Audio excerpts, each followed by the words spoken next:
बघा बाजूला माझ्या कोण आहेत? दादाजी भुसे आहेत. मी इथे बाजूला आहे. आम्हाला दोघांनाही जेव्हा न्यायालयानं पाहिलं तेव्हा असं केलं, म्हणजे संपलं ना. संपलेला आहे विषय, राहिलेला नाही.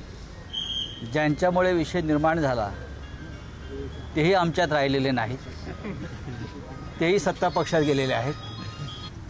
आता त्यांचं त्याने पाहावं या मताचा मी आहे. दादा भुसे यांनी अत्यंत ग्रेसफुली हा विषय संपवण्यासाठी सहकार्य केलं, ही चांगली आनंदाची गोष्ट आहे. म्हणजे दादांचे आणि आमचे जे पूर्वीचे नातेसंबंध आहेत ते इथे कामी आले. आणि माझ्या तब्येतीमुळे मला आता फार धावपळ अशी इथे लांब करता येत नाही, कारखाना येता येत नाही. पण जे घडलं आहे ते उत्तम घडलं आहे. राजकारणामध्ये अशा पद्धतीने आरोप प्रत्यारोप होत असतात. मात्र आता जे तुम्ही निर्णय घेतलेला आहे कुठेतरी महाराष्ट्राच्या राजकीय संस्कृतीला धरून आहे असं म्हणतात. महाराष्ट्राची ही संस्कृती आहे ना, यापेक्षा वेगळी संस्कृती कधीच महाराष्ट्राची नव्हती. आणि ही संस्कृती कायम राहावं असं आम्हाला दोघांनाही वाटतं. दादा बोलतील ना आता. साहेब, पण यापुढे पुन्हा अशी वक्तव्य होतील का? बघा, ते वक्तव्य मुळात ज्या आधारावर मी केलं होतं तो आधार जो आहे ज्यांनी निर्माण केला होता त्यांनी आता त्या संदर्भात काय ते पाहावं. मला असं वाटलं की माझ्याकडून चुकीच्या आधारावर मी वक्तव्य केलं असं मला नंतर लक्षात आलं. आणि ज्यांनी ते समोर आणलं ते आता स्वतःच दूर गेलेले आहेत. त्याच्यामुळे मी कशा करता या विषयावर दादांशी भांडू, हा माझा सरळ मुद्दा आहे. ज्यांना भांडायचं असेल ते भांडतील किंवा लढतील. कुठे प्रकरण सत्ता पक्षामध्ये तेही गेलेले आहेत, दादा स्वतः मंत्री आहेत. पण आपल्याकडनं प्रतिज्ञापत्र सादर करण्यात आलं, दिलगिरी व्यक्त केली काय? आपल्याकडनं नेमकं सादर काय झालं सर? नाही, आम्हाला हा विषय संपवायचा आहे. माझी भूमिका एवढीच होती जेव्हा माझ्या समोर आलं तेव्हा की हा कारखाना अद्याप जो आहे तो उभा का राहिला नाही. पण त्या संदर्भात मी नंतर माहिती घेतली, दादांकडून सुद्धा माहिती आली.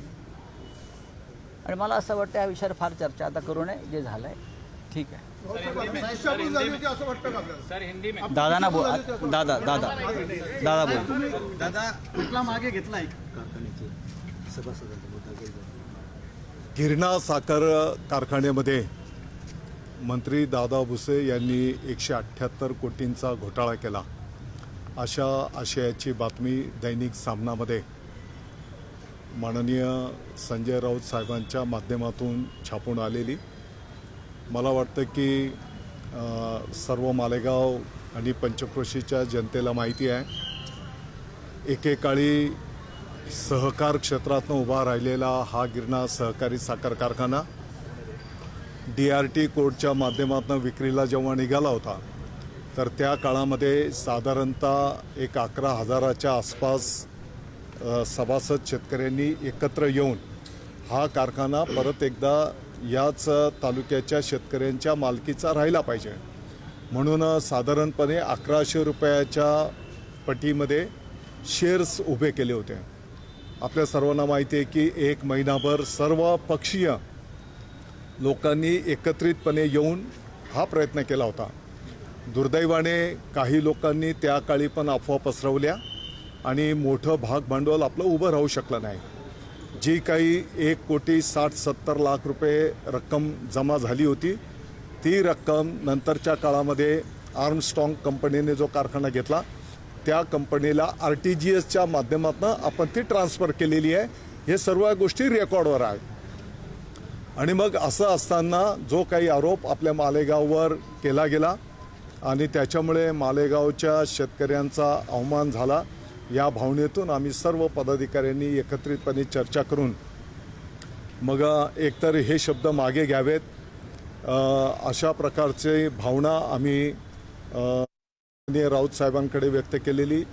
तसं त्यांना नोटीस दिली होती आणि तसं भूमिका त्यांनी न घेतल्याच्यामुळे मग या ठिकाणी खटला दाखल केलेला होता. नंतरच्या काळामध्ये राऊत साहेबांनी याचं सगळं पडताळणी केल्याच्या नंतर त्यांना हे आढळून आलं की आपण केलेला जो काही आरोप आहे तो चुकीचा आहे, निराखस खोटा आहे. ज्यांनी त्यांना माहिती दिलेली होती, मला अपेक्षित होतं की त्यांनी नाव सुद्धा घ्यायला पाहिजे होतं. हो, मी सांगतो ना, मी सकाळी नाव घेतलेलं आहे. तर अद्वै हिरे यांनी ही माहिती दिली होती, हे सत्य आहे. सकाळी मी या विषयावर बोललेलो आहे. तर त्या खोट्या माहितीच्या आधारावर त्यांनी ते आरोप केलेले होते आणि मग त्यांनी आत्ताच्या घडीला मालेगावच्या शेतकऱ्यांची, नागरिकांची, सभासदांची दिलगिरी माफी मागितलेली आहे आणि म्हणून त्यांच्या तब्येतीचाही विषय आहे. या सर्व गोष्टींचा विचार करून आज हा खटला मागे घेण्यात आलेला आहे. साहेब, आज जो तुम्ही दोघं एकत्र दिसले, मैत्रीचे संबंध दिसले, पुढे हे कायम राहतील? आमचे राहतील. चला. बघा, त्यांनी माननीय राऊत साहेबांनी चुकीच्या आधारावर म्हणजे मधला पॉईंटच काढून टाकला होता. 1,78,00,000 डायरेक्ट 178 कोटी करून टाकले होते आणि म्हणून मालेगावच्या शेतकऱ्यांचा, नागरिकांचा जो संभ्रम, गैरसमज झालेला होता, आज त्यांनी दिलगिरी त्या शेतकऱ्यांची माफी मागून तो दूर केलेला आहे आणि त्यांच्या तब्येतीचंही कारण आहे.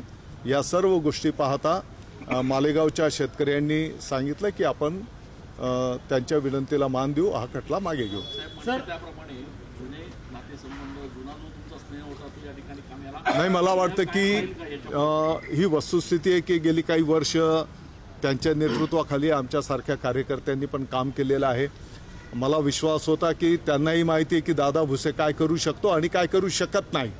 आणि मग असं असल्यानंतर त्यांच्याकडनं पण मला अशी अपेक्षा नव्हती. किमान कोणतीही गोष्ट बोलताना आपण त्याची खातरजमा करून घेतली पाहिजे.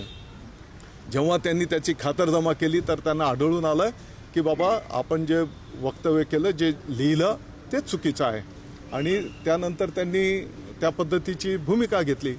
सर, मला दोघांना एक प्रश्न आहे. एकीकडे राजभाषेचे पडगम वाचत आहेत, दुसरीकडे मुंबईत 57 मराठी शाळा बंद पडलेल्या आहेत, बंद करत आहे. याच्याविषयी तुम्हाला दोघांचं काय? याच्यावर मुंबईत बोलू. हो गया ना सर, थोड़ा सा ये अभी आप जो कोर्ट में जाके आए। नहीं, मैंने सुबह भी आपसे बात किया है उस बारे में. देखिए, जो एक मामला चल रहा था यहाँ, उस बारे में मैंने और यहाँ के guardian minister, senior leader Dada Bhuse जी में सुलह हो गया है. जो बात मैंने रखी थी उस वक्त, जब उसकी मैंने जांच पड़ताल की तो मुझे लगा कि मेरे तरफ से कोई गलत वक्तव्य निकला है, वो मैंने पीछे लिया है और मैं और दादा भुसे जी ने ये तय किया कि अब ये मामला यहाँ ख़त्म हो जाएगा. बस, दिस इज़ द शॉर्ट.